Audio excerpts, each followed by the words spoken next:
The Philippine economy registered a 7% GDP growth for the third quarter, a health performance despite a series of natural calamities to hit the country, the worst of which is the Bohol earthquake and most recently, the devastating impact of Typhoon Yolanda.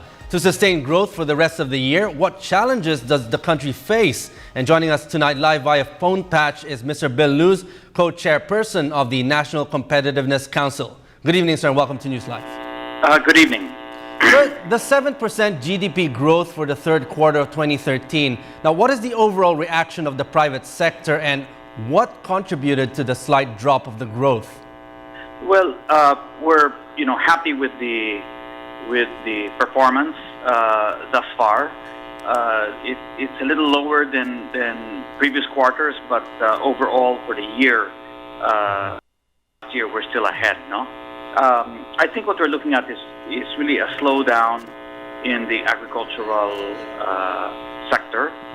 That's been performing lower than even than last year, which is already quite low. No, the industry sector continues to perform well, showing a rebound in manufacturing.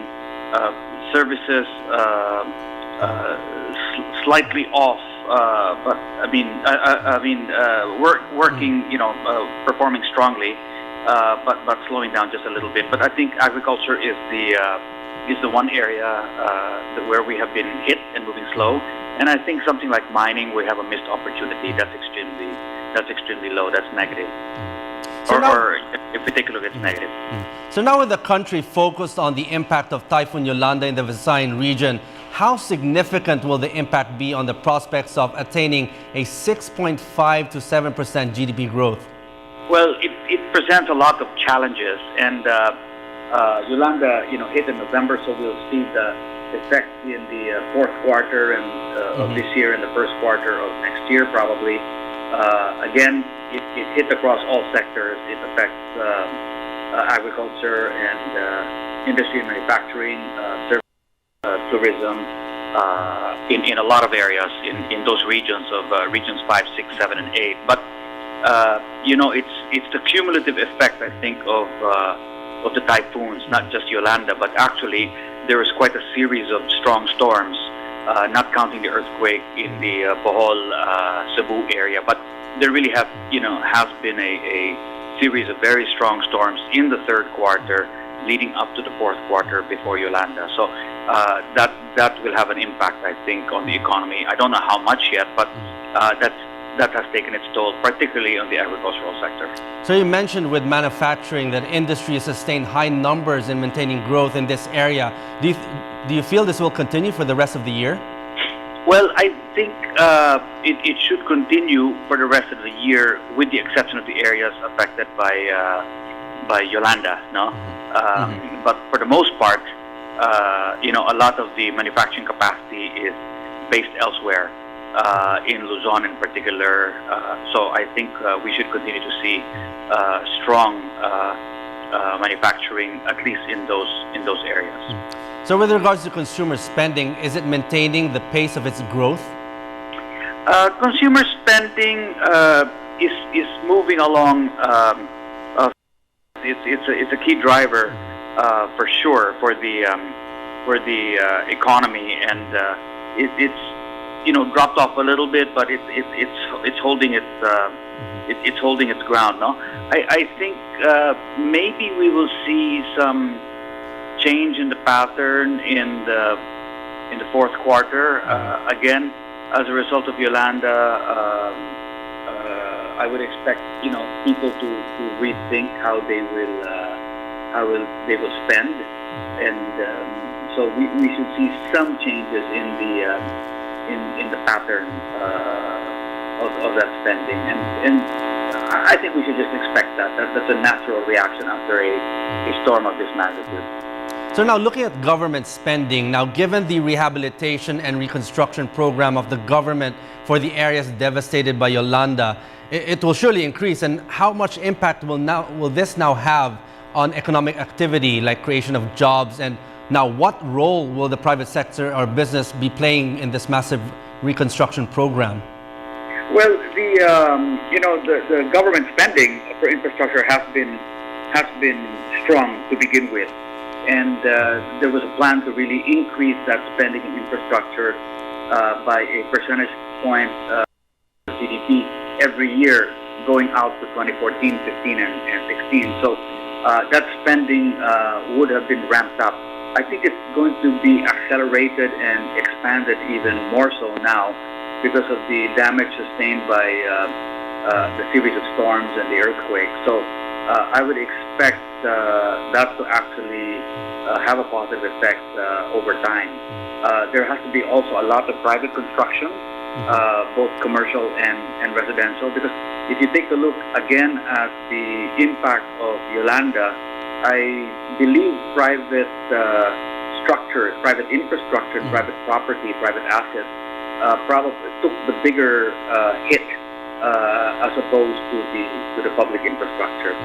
There's much more loss, I think, on private property than public property at this stage. Now, due to this, the cost of reconstruction will probably be on the high side. If it requires foreign funding, are you confident that there will be solid commitments on the foreign side to help the Philippines? There have been solid commitments already in cash and in kind, not only for relief, but I believe for reconstruction, recovery, and rehabilitation. There have been offers of soft loan packages from World Bank, ADB, and others as well. And there is space in the budget of government now for this. So those will all contribute towards healthier spending for infrastructure and for recovery. Private sector, I think, will be, of course, coming in and having to invest to get their own facilities up and running in the affected areas. Particularly, we're looking at, I think, regions 5, 7, 8, parts of 6 actually as well. No?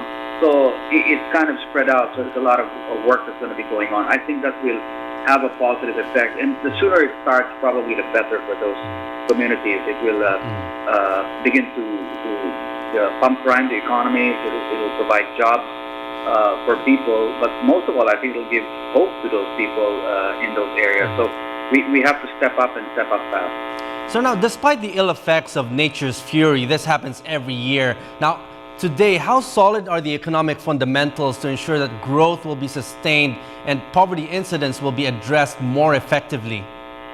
Well, I think the fundamentals are still there, but there is one variable that has to be studied a lot more closely, and there has to be a lot more preparation against it. No? And that would be, I think that has made weather disturbances particularly unpredictable as to their strength and intensity, but also as to their timing, and even as to the location of where they will hit. No, used to be a very narrow band typhoon belt in the country, but that band has widened quite a bit. So if we track back maybe the last 4 or 5 years, we've seen that go deeper south than we used to see. Now it's gone all the way to deep into Mindanao, to Compostela Valley. Now and it of course continues to sweep up north as well into Luzon. So I think that's the one area that we need to factor in all the plans at the moment, because the economy will be strong, the fundamentals will remain strong, but that variable is the most unpredictable, uncontrollable of variables at the moment. So you mentioned climate change. Now, what is the private sector now taking this seriously? And we know for sure that there are going to be a lot of businesses that will be affected if we really focus on climate change and how we can make sure that these things don't happen again. Well, many businesses have taken climate change seriously for a number of years now. If we go back to the Ondoy flooding back in 2009, where large parts of Manila, particularly the Marikina, Cainta, Antipolo, that area around that eastern sector of Manila was really affected and shut down for quite a while. Since then, people have reviewed their own designs and business continuity plans so that they can keep in operation and get back on their feet much faster. And there have been a series of risk assessments done around the country by groups like World Wildlife Fund and BPI Foundation, for instance. And there are many groups which have undertaken this.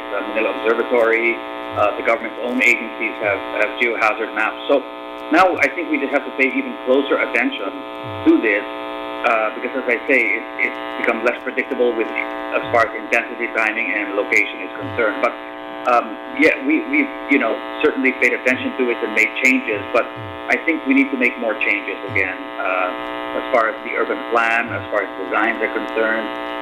We have to design facilities and cities, entire cities that really can reduce or eliminate downtime in the event of storms. That's the only way to save lives and property and keep the economy going.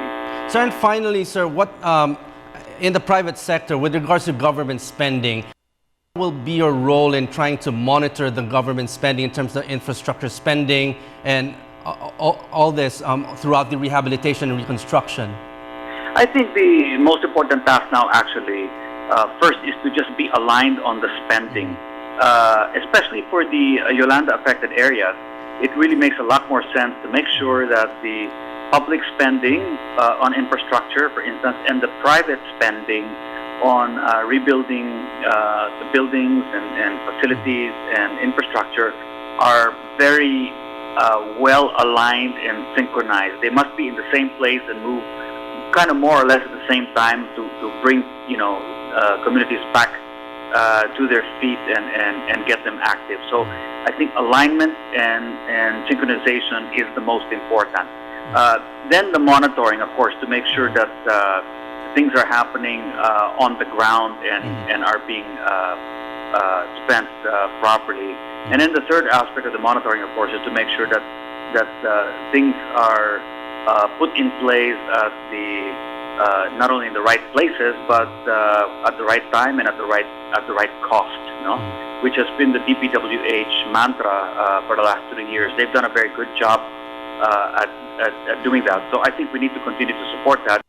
Make sure that we get the projects done at right time, right place, right cost. Okay. Now, this is going to require a lot of cooperation because even merchants will have to make sure that they keep the prices as steady as they possibly can. Okay, on that note, thank you very much for joining us tonight here at NewsLife. That was Mr. Bill Luz, co-chairperson of the National Competitiveness Council. Thank you, sir. Thank you.